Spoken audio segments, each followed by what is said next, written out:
Hello guys. Ari si tata sa ari ko sa may sa Amon Campus. Ayan.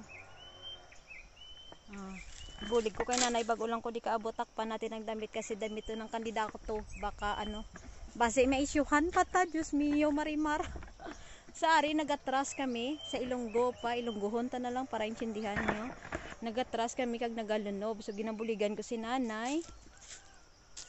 Ara diri ko na maobra. Tapos sa to si nanay So amo na ni bali 3 days ko na 3 days ko na di nga bulig kay nanay. Kaysa subong nga chimpo, wala ka na sang tao nga makita nga maobra kay sako man sila obra sa ila nga mga uma. So ayan. May nag-obra sa amon din nagligad pero nag-stop na sila kay maobra man sila uma. So amo na.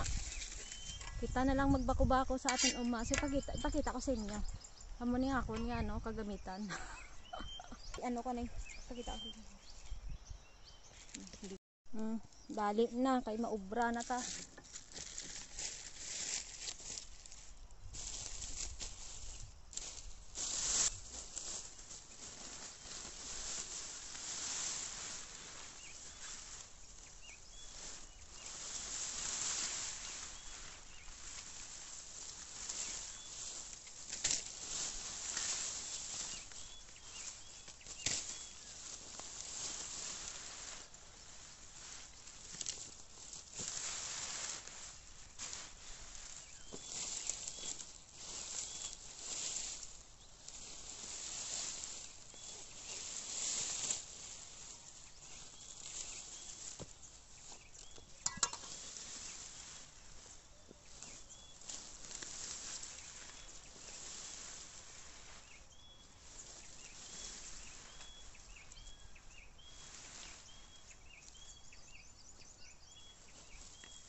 So ginaamon ni namon para nga madali maabunuhan.